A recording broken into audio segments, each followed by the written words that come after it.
This week, join me as I go in search of one of the most enigmatic women in all of history, the Queen of Sheba. The Bible says she appeared from the desert leading a caravan of riches to the court of King Solomon in Jerusalem. Many cultures claim her as their own. But what's the truth behind the stories? To find out, I'll explore ruined temples in Ethiopia, follow ancient caravan routes through biblical lands, and head into the dangerous tribal no man's land of modern Yemen. We're digging for the truth, and we're going to extremes to do it.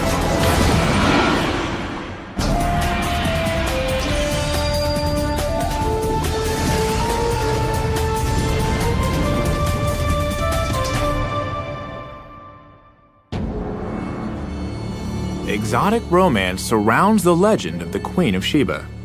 In folktales and scripture, she's described as beautiful and captivating, sophisticated and powerful, and very, very wealthy.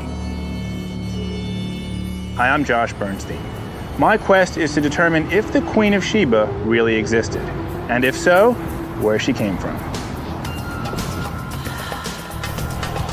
My first stop is the Catholic University of America in Washington, D.C.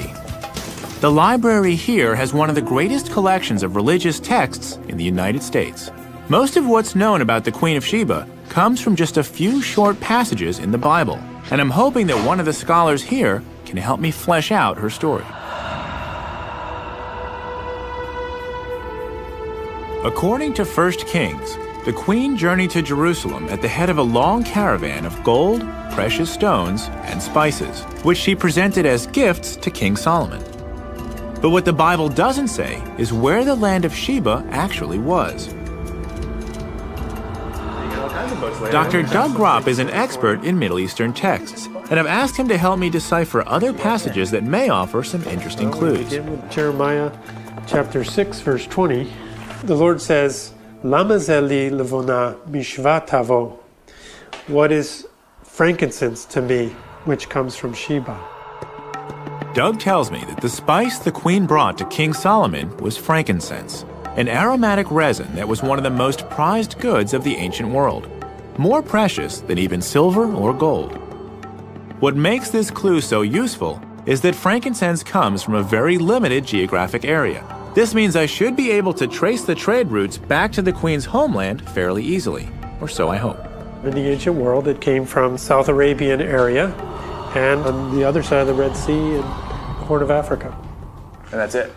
That's pretty much it. So Sheba could be that region? Right. Somewhere, okay. Somewhere in that region. Is there any place else in the Bible where we can learn about Sheba? Well, there's a few other places that mention Sheba, but there's also a related term, a term that most scholars think is related that has just a different S sound, Seba.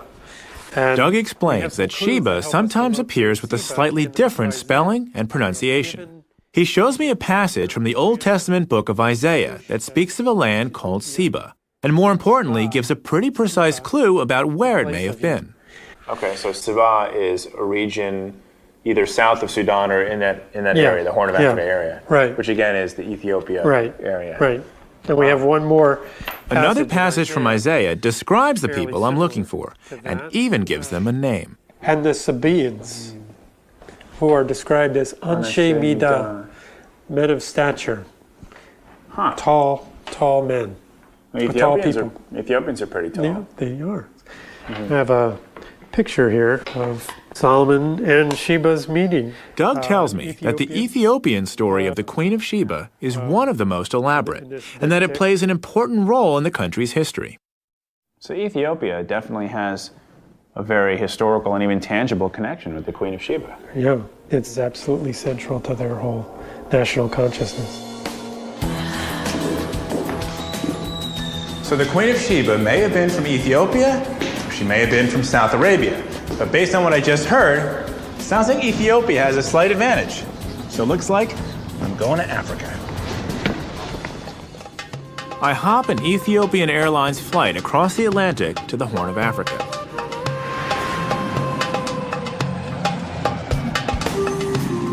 I've been to Ethiopia before, looking for the Ark of the Covenant, and I'm really excited to be back.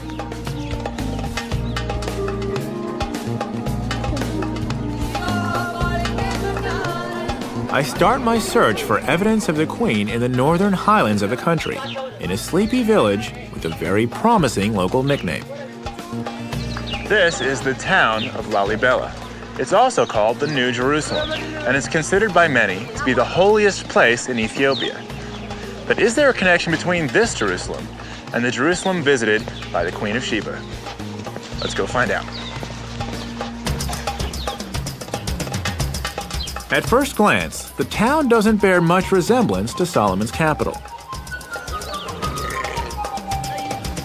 But there's an elaborate complex of churches here that give the place its holy status and famous nickname.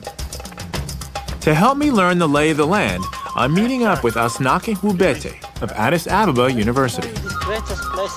Okay, so I've heard that this place is called the New Jerusalem. Yes, you see, in Ethiopian tradition, it is said to have been that King Lalibela, in order to minimize the journey of Ethiopians to Jerusalem, he was said to have Asnake explains that Lalibela is a pilgrimage site modeled on Holy Jerusalem, the same city where King Solomon first impressed the Queen of Sheba with his wisdom. Could this place be part of that legacy? As we come upon the first of the churches, it becomes clear just how inspired Lalibela was. The site is made up of 11 churches, all carved seamlessly from the mountain bedrock, complete with windows and doors. Over the centuries, hundreds of thousands of souls have come to pray here. Even now, it's a thriving center of faith. Everywhere we go, we pass monks and nuns who are immersed in prayer, oblivious to our presence. As we pass through one of the dozens of tunnels and passageways on our way to the most sacred of the churches, Asnake fills in the details of the Ethiopian version of the Queen of Sheba legend. Ethiopians believed that from northern Ethiopia, Queen of Sheba, she went to Jerusalem to visit King Solomon. The story that Asnake tells me begins the same way as the biblical tale I heard in Washington. The queen, at the head of a caravan of jewels and incense, journeys to Jerusalem to pay her respects to Solomon. Once in Jerusalem, though, the Ethiopian version takes a very different turn. King Solomon went to sleep with her because of her beauty and her fame, but she refused. According to the legend, the queen resisted Solomon's efforts to seduce her. He promised to leave her be, so long as she agreed not to take anything belonging to him. He then set a trap. Solomon served the queen a lavish feast of spicy, salty food, but offered her no water to drink. Forbidden from asking him for anything, she went to bed with her thirst unquenched. Solomon's trap was set. In the dead of night, the queen awoke, desperately thirsty. She searched the palace for water, but the only pitcher had been placed next to the king's bed.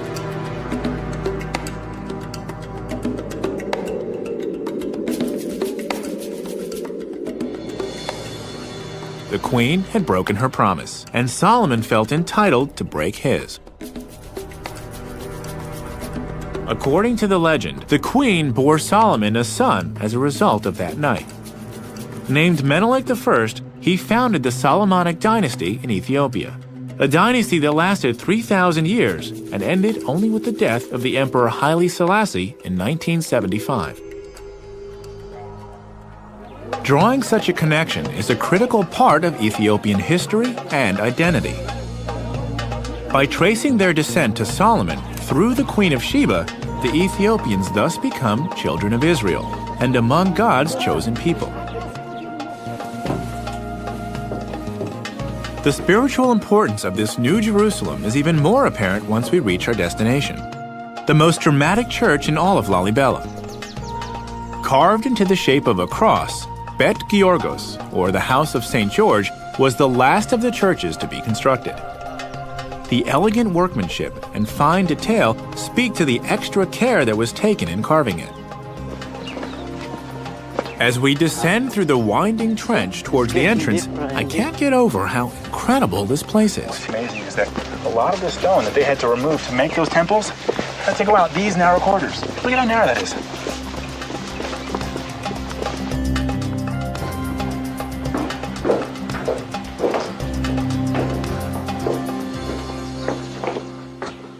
Once we're inside, it's clear that other visitors here have been even more affected by the magic of this place. So there are people who... Some of the monks spend years living like hermits in holes carved in the wall to be as close as possible to the church and to God.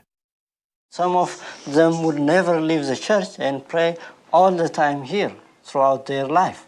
The whole lifetime. Yes. Living and praying. Wow. And some of them never leave this holy place. So people really did everything they could to be close to this place. Yes, yes. And this is one example. For instance, these are skeletons of people who were believed to have come from Jerusalem, Jewish people. Asnaki shows me the skeletons of pilgrims that the local folklore says came all the way from Jerusalem to pray here at Lalibela. Wow. It's a little bit creepy, huh? Yeah. Their piety was so great that they were left here in death to continue their devotion. Yes. They came here to pray. Yeah. And then they spent their whole lives here. After they came here, they decided to remain here throughout their life. And they died. It's clear that Jerusalem and the Queen have a profound spiritual influence here. But what does this tell me about where to find her? This is a very nice question. Asnaki says that Lalibela was completed only 700 years ago. Scholars believe the Queen of Sheba would have ruled in the 10th century BC, nearly 3,000 years ago. So I clearly need to go further back in time to find a tangible connection to the Queen. But Asnaki tells me there is a civilization in Ethiopia that could date back far enough. I just have to travel a bit farther north to find it. Could this be the Sabaean kingdom that Doug told me about back in Washington? I've come to the Horn of Africa searching for the Queen of Sheba and learned that one of the gifts she brought to Solomon was frankincense, which comes from only a few places around the Red Sea. In Ethiopia, I visited a place called the New Jerusalem, where I learned how important the Queen is to Ethiopian national identity. Now I'm following a lead that's brought me into Tigray province, the heart of frankincense country. I've hooked up with my old friend Miss Gana Gananu to learn more about this precious commodity. So frankincense has been used in Ethiopia for thousands of years. It is from 1,000 years ago. The land of frankincense. The Bible says the Queen brought Solomon quantities of incense that would never be equaled.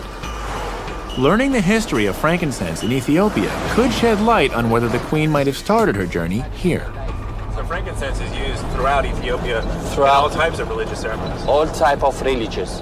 When we have the church mass service, it should not be without incense. No incense, no service, no incense, no life.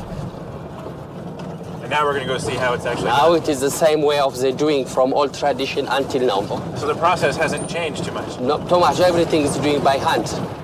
We've come to the town of Shire, where frankincense is still processed in the traditional way for sale throughout Africa and the Middle East. Working in this building inside. As soon as we walk in, I can see why he said things haven't changed much. This is how they are preparing for market, for selling.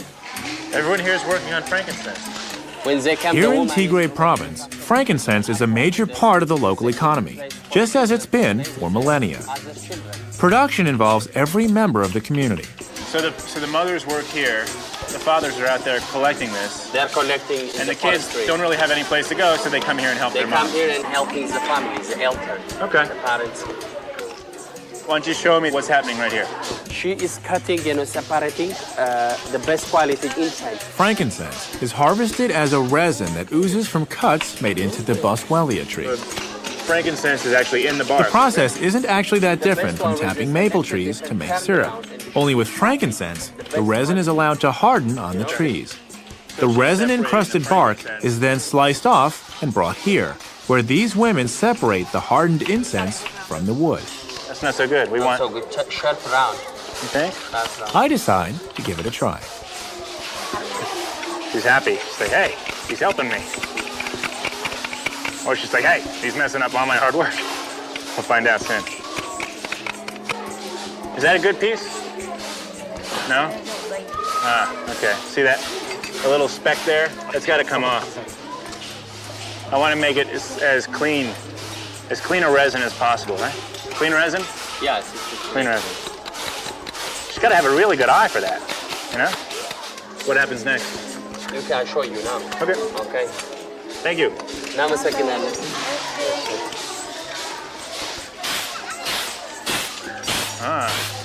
So this is the second phase. This is the second phase because chop it. After now she's separating, you know? Yeah. But she's basically winnowing these pieces of bark, small bits of bark. Yeah. At each stage of processing, the incense is refined until it's ready for market. The highest grades are exported throughout Africa, the Middle East, and beyond, continuing a trade that began thousands of years ago. So this is the product of all their hard work. Yep. Wow. The best quality. So if the Queen of Sheba went to Solomon with this, that was an offering. Of course, there is nothing a gift more than this. You see? This is worthy of a king. It is a wonderful present. It is more than gold. Wow. If frankincense has been such an integral part of the economy and culture here for so long, perhaps Tigray province could have been the land of Sheba.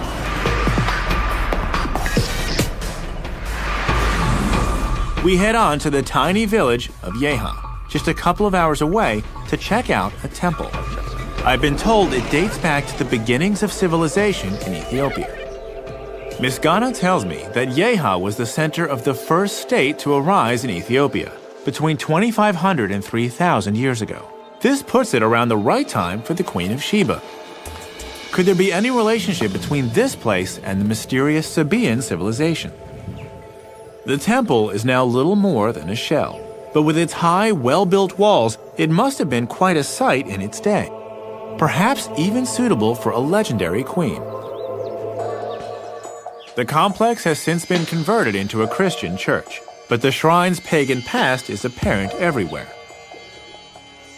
Elements from the original temple, like these antelope heads built into the church wall, are still revered. Inside, the monks show me their most prized artifacts, inscriptions removed from the temple. Unfortunately, no one here can read them. In fact, the language they're written in doesn't even come from Ethiopia. What the monks can tell me, though, is that the language they're written in is Sabaean, and that it comes from South Arabia. This is exciting information. Doug Gropp told me that the queen might have come from either the Horn of Africa or South Arabia. The evidence here at Yeha indicates that her people may have immigrated to Ethiopia from Arabia, which means I'm hot on the trail. I traced the frankincense trail to the Horn of Africa in search of the Queen of Sheba. I learned how the incense is processed, and I explored the ruins of the first Ethiopian state. Now, despite the warnings of the U.S. State Department, I'm heading 100 miles east across the Red Sea to the South Arabian country of Yemen to track the queen and her civilization. My first stop is Sana'a, the ancient capital of Yemen. So I've come from Ethiopia, where I've learned that this Sabaean culture has roots here in Yemen. Of course, yes. What is the relationship? Dr. Hussein Al-Amri is a professor at Sana'a University. The Yemen in that time was a center of merchants, and Sana'a, the capital especially, was one of the oldest souk of Arabs. Really? So this city is one of the oldest markets? Yes, there were. Hussein believes that the Queen civilization was based here in Yemen and was built on commerce. He explains that the Yeha temple I saw in Ethiopia was actually a Sabaean colony, established when they extended their trade networks into the Horn of Africa. So people have been meeting here for thousands of years? Yes, of course, yes. Buying, selling, Yeah. watching, spending their time. Beautiful city. So tell me about The Sabaean civilization lay at the crossroads of trade in antiquity, controlling the movement of goods between East and West. This is the spice section. Spices from India, gold and ivory from Africa, silks from China, and of course frankincense all passed through the kingdom of Saba before heading north on the caravan routes to the markets of Egypt, Mesopotamia, and the Mediterranean. You seem to sell everything. Special price today, just for you, my friend. But Sana'a wasn't the Sabaean capital. If I'm to find the queen, I need to head to a city called Marib, just 100 miles east over the mountains. But it might as well be a world away. It's in a very conservative, tribal area of the country that's known for its animosity towards outsiders. I'm told in no uncertain terms I should postpone my visit. In order to even make the trip, I need to find the right escort. Al-Uzair store. Hussein sends me to the former governor of Marib and the present governor of Sana'a, Abdul Wahed al-Bukhiti. Abdul Wahed tells me that the Bedouin who live in Marib highly value their traditional customs. He suggests that before we head out, I should pick up a jambiya, one of the large daggers that I've seen nearly all the men wearing here in Sana'a. If participating in the local traditions is the best way to gain acceptance and keep me safe, I'm all for it. Touch this one? It's okay? Yeah, you can. Then which is more important, the blade or the handle? The handle. The handle. Yeah. You can recognize anyone in the street through his gambia. So You know he is from this area, he is from that area, this one from this tribe, this one that tribe, by his gambia. Jambiyas have been an important status symbol in Yemen going back to Sabaean times, and they communicate a lot about their owners. History and personality count. The older the jambiya handle, the more prized it is. Abdul Wahed tells me that one sheikh recently paid $1 million for an especially prized jambiya. what do you think? It's pretty nice, huh? Jamil. In Yeah. Arabic, Jamil means nice. Nice. Good? Very good. Like this or like? Very good. I Okay, guess that's it's okay. just straight up, yeah? Yeah. You are Sabaean. Shukran? All right, this Now is that fun. I've got my jambiya, Abdul Wahed gives me a lesson in another time-honored Yemeni tradition. Cut. We chew it like this. Yeah. You can use it. Yeah, exactly. Oh, How you taste it? yeah, it's got a weird taste. Yeah. Kind of It's- tangy, bitter. It's not. Very It's not dry. sweet. Very dry. What happens when you chew a lot of it? Like these guys are Make you comfortable. like mellow. Makes you works a lot. Uh-huh. You can read a lot. And you can't sleep. Can't sleep. Yeah. Ah, Keep so you up. interesting. Yeah. And this is a tradition where Khat is a natural stimulant, chewed by over 80% of the population each afternoon. It feels like about 6 shots of espresso. okay, You can that eat it. No, I'm good. I'm It's good. yours. What? Okay. He More. swear. Yeah. What? He swear in God for you to eat it. It's not enough just to taste it. I have to have more. I've got to sign on for the full experience. He swear in God for you to eat it all. Oh my God. So you can do it like this. Really? Uh-huh. So I wouldn't want to offend him. No, Okay. Nothing will happen. It's Okay. fine. It's fine. I wish I could tell you what this tastes like, but it's like nothing else I've ever had. Okay.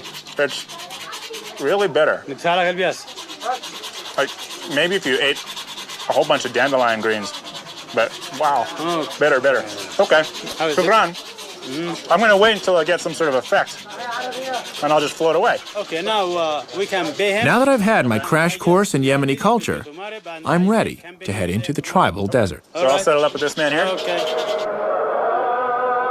I don't know if it's my excitement or the lingering effects of the Khat, but the next morning, as the call to prayer signals dawn, I can't wait to hit the road. Good morning. It's a beautiful day. I've got my jambiya, and now I've got to meet Abdul Wahed. We're going to Marib. Shukran. Yalla.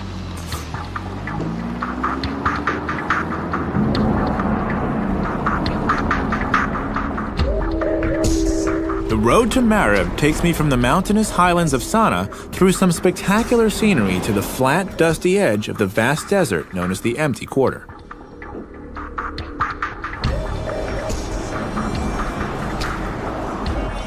I'm going to meet Abdul Wahed along the route. He's traveled ahead to guarantee my safety in this lawless zone. Over the years, this road has developed a well-earned reputation for highway robbery. Good morning. Some of the tribes have been known to kidnap travelers and hold them for ransom. It's been good. Traveling with Abdul Wahed should make things go smoothly, but even he takes precautions.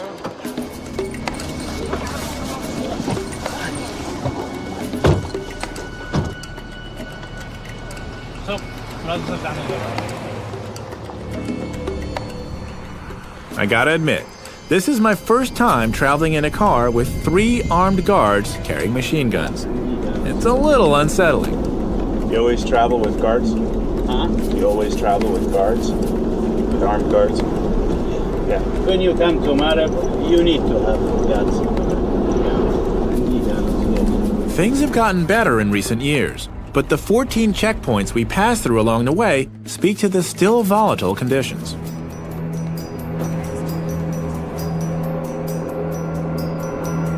"100 miles later, we arrive safely at the outskirts of the city. Old city, old Marab. As we approach the ancient town, I see buildings rising in the distance. When we get closer, though, it becomes clear that what I see is a city of ruins. Abdul Wahed explains that these buildings date back some 300 years, but that the city's foundations go back nearly 3,000 to the time of the Queen of Sheba. After so many centuries of civilization, it was a modern war in the 1960s that finally left old Marab a crumbling relic, inhabited by only a few lonely squatters.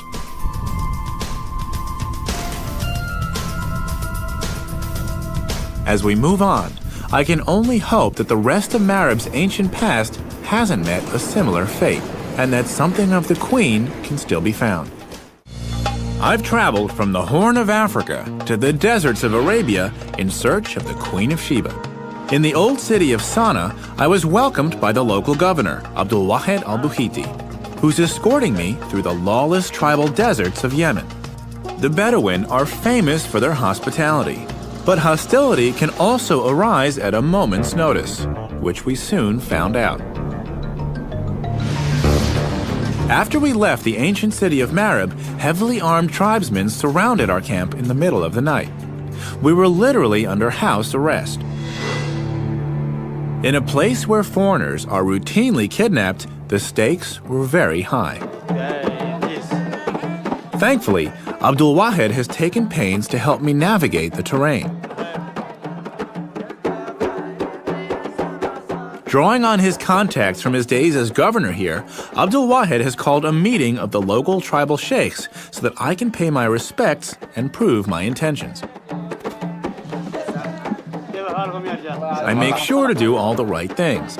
I'm dressed appropriately with my new jambia and a traditional tribal skirt called a futa, and I pay close attention to all the local customs. I notice custom says we eat with our right hand only. Yeah? Mm-hmm. Okay. Yeah. And then the rice, you just kind of grab the rice. Okay. Abdul Wahed explains my quest to the sheikhs, and the famous Bedouin hospitality quickly takes the place of the hostility, at least for now. Cool. So this type of gathering hasn't changed much over the thousands of years, right? Not a lot. No. This water and the bottles. Yeah. Drinks. Okay. It's new. And some of the foods, maybe. The rice is new. Cell phones. Cell phones. Cell phones are new. Yeah, it's new. Okay. After dinner, we sit around the fire to share stories about the Queen of Sheba that have been handed down through generations here in Marab. It's okay? Very nice, he said. Yemeni. Yemeni, yes. Yemeni. My new jambia goes over well. In Ethiopia, the legends I heard about the Queen of Sheba were very detailed and played a big part in defining Ethiopian national identity.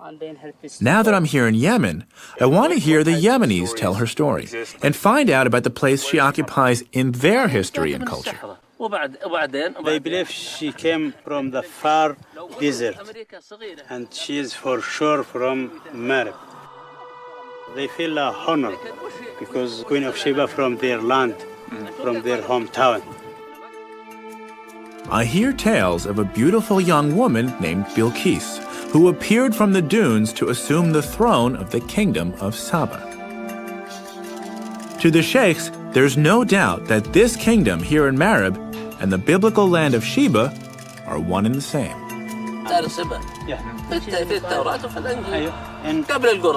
And the holy books. Yes, and the Quran. The Quran also tells vivid stories about the kingdom that Bilqis ruled, and what's more, where to find its remains. It was It was a heaven. Sheba have two heavens. The sheikhs explain that the land of Saba is described in the Quran as land of the two paradises. The name comes from two oases created by a massive dam the Sabaeans built here in Marib, a dam whose ruins, they tell me, can still be seen nearby. It sounds like I need to go to see this dam and to explore Marib further. Do I have the permission of the sheikhs to do so?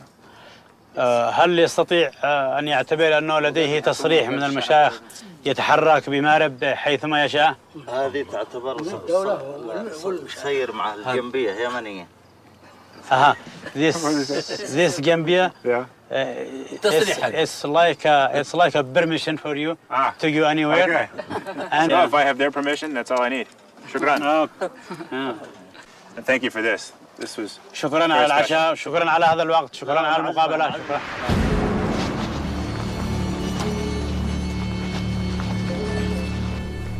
My evening with the sheikhs went over very well.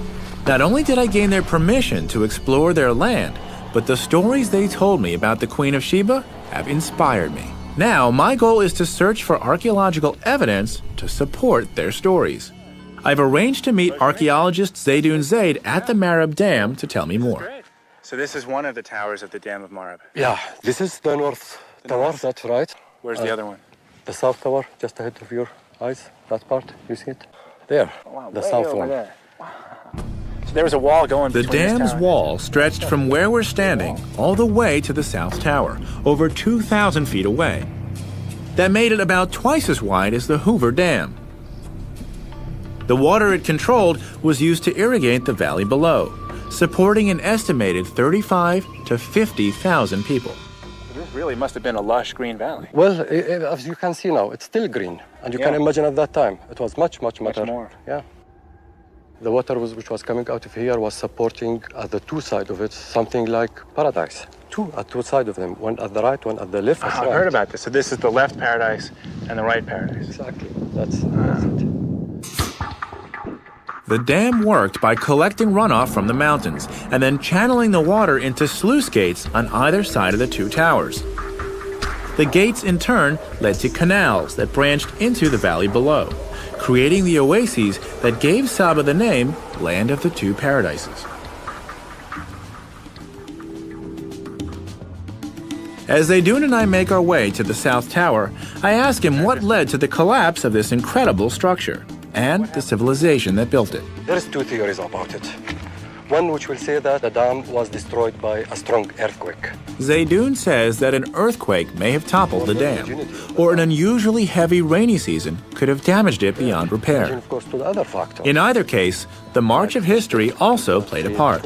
From land to sea. A shift in trade routes away from their territory had already dramatically weakened the kingdom, and they were unable to recover from the loss of the dam. What I've seen so far supports what I've heard about a flourishing civilization. But what about the queen? It's thought she would have reigned in the 10th century BC. So here we are, Josh. Wow. What I was talking about. Does the archaeological evidence here date back far enough? Well, the construction of the dam went through different phases, and what we are looking, in fact, at the latest of it. Well, inscriptions on the tower are written in the same Sabaean script I first saw in Ethiopia. Though they date this phase of the dam to the 7th century BC, after the time of the queen, Zaydoun tells me that this is only the latest construction. Its origins go back far earlier. The Sabaeans continually updated and improved their dam over centuries. The Sabaean civilization managed to block this canyon in 1500 BC. So they finished building the dam at that point. But the history of damming using water goes back up to 3200 BC. If this is true, the Sabaean civilization in Marib would have existed at the time the queen made her journey to Jerusalem. In fact, it would have been thriving. All that remains is to find her, and Zaydoun has an answer for that, too. So it would make sense that somewhere in this region is a palace, and perhaps a queen. A queen with a temple. Is that true? Is there someplace around here where that exists? Yeah, exactly. The temple of the Queen of Sheba. Right here? Right here. My search for the Queen of Sheba has taken me across the world and thousands of years back in time. In a religious archive, I heard the stories of her journey to Jerusalem to visit King Solomon. In Ethiopia, I learned that frankincense could have provided her with the wealth she was famous for. Here in Yemen, I discovered that she and her civilization appear in the Quran and in the oral traditions of the local people. I've now come to the possible seat of her civilization, a sand-swept temple that bears her name, Mahram Bilqis, the sanctuary of the Queen of Sheba. To learn what it reveals of the Queen, I'm meeting up with another extraordinary woman. Marilyn Phillips Hodgson of the American Foundation for the Study of Man has been excavating here for nearly a decade. It's a pleasure to be here. Before we explore the temple, Marilyn and I must pay our respects to the sheikh who watches over the site. Sheikh Marzouk and his sons keep a close eye on the Mahram Bilqis, the centerpiece of their heritage, and they want to be sure of my intentions. I'm grateful that the sheikh is welcoming me because he's packing a lot of heat. My explorations here in Marib have attracted some attention, and while I have the blessing of the tribes to be here, I still have to tread carefully. After some friendly diplomacy, we're given the go-ahead to explore the temple grounds. So this wall, this was the first thing discovered here? Well, sure, because everything else was covered by sand. Marilyn tells me that the entire complex encompasses 37 acres, making it the largest ancient temple in the entire Arabian Peninsula. But only a small percentage of it has actually been excavated. Working here is a never-ending battle against the blowing sands, which rebury much of the site between digging seasons. I ask Marilyn how she came to work in such a forbidding place. I came here because I wanted to fulfill my brother's unfinished dreams, but now it's my passion. The Mahram Bilqis was first excavated by Marilyn's brother, Wendell Phillips, in the early 1950s. When he began, the site was almost entirely covered in sand. And though his dig lasted only one season, he uncovered a wealth of artifacts. So your brother brings his archaeological team here. They start excavating. What happened? They found many, many exciting, wonderful treasures. One of the greatest is, I happen to have a picture here to show you. Oh, yeah. It's every Yemeni has a picture of it because it's on the 50 rial note. Wow. Wow, so this was such an exciting find that they actually put it on their money. That's right. More than 4 feet high warrior. One of the rulers of this great area. That's impressive. It is. The statue that Wendell Phillips found is considered to be one of the masterpieces of Sabaean art. It depicts a ruler called the Mahdi Karib, complete with a jambia at his waist. This statue from the 6th century BC helped put a face to the Queen's glorious civilization. Unfortunately, Wendell was never able to finish his work. Tribal strife forced him to flee Marib after just 4 months on the site. He didn't want to leave. It was a terrible heartbreak. They left all their cars, all the artifacts, everything remained behind. So after making these world-class discoveries, he has to flee for his life? Yes. So what happens to this site? It filled up with sand, and only the great pillars showed there. And the Awam enclosure, the Great Wall. This space that we're sitting in now, 18 feet above us, was all sand? All sand. Wow. Nearly 50 years passed before Marilyn and her team were able to return to Marib. Since work has resumed, the Foundation has unearthed much more of the site. This is like the Library of Congress, then? Yes. We're joined by the Assistant Site Director, Yemeni archaeologist Abdul Ghalib, who shows me some of their recent discoveries. So anything that had to do with daily life or was important to them, they put on these stones. They built it here. The Mahram Bilqis is literally covered in inscriptions from top to bottom. The elegant South Arabian script that I've seen throughout my journey adorns nearly every surface of the temple. This inscription talking about social, economic, and about the tribes, the names, and what they believe, Abdu tells me that all aspects of daily life were recorded here, from ritual dedications to social and economic histories. But the lower part of the timber for different And the things. Foundation's team has only scratched the surface. So, Below this? below this. Yeah. Below this goes back to the 8th century BC, but it's covered now by sand again. So if you were to dig down, If you dig down, You will go down 15 meters. Like the Great Dam of Marib, the Mahram Bilqis was improved and expanded over successive generations. To date, they have yet to find any inscriptions referring to the Queen of Sheba. But the deeper they dig, the further back in time they go, and thus closer to the time of the Queen. I ask Abdu and Marilyn if what they've found can shed any light on the legends I've heard throughout my journey. This is the main gate of the temple. They take me to a newly discovered area of the temple, where they show me a grand staircase decorated with antelope heads. I've seen these before in Ethiopia, and both cultures claim to have this belief that the Queen of Sheba is from their homeland. Yeah, because the Queen of Sheba is the Queen of Saba. You know, she's a Sabaean queen, and the people who lived in Ethiopia and established the kingdom of Ethiopia are Sabaean people. Wow. So this helps explain the Ethiopians' beliefs that they're descended from the Queen of Sheba. In a way, they are, or at least from her civilization. Why you see the similar decoration and language, writing. and writing. So that this was the center. I mean, actually, we're standing at the center of the Sabaean civilization. Yes. And if the Queen of Sheba, which sounds like it, if the Queen of Sheba lived here, then her influence would have spread throughout her domain, and that, you said, went into Ethiopia. Exactly. And that's why they believe that she was their queen as well. Yeah, that's right. It is, you know. Marilyn and Abdu have one last thing they want me to see. At the top of the staircase, they bring me to a wall covered in sand and invite me to help them dig. Okay. Abdu explains that they rebury this treasured artifact after each season to protect it from the elements. Look at that. Yeah. That's a face. As we clear away the sand, I can see why they take so much care. Who found this? Me and Marilyn when we were digging here in 2001. That must have been pretty exciting. Yeah, it was.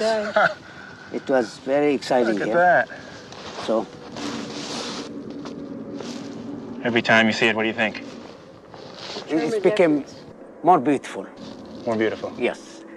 You know. This is my favorite discovery. Even though it's not as early as the time of the Queen of Sheba, I'm sure that when we do see the statue of the Queen of Sheba, she will be something like this. It's clear that the Mahram Bilqis is an incredible archaeological site.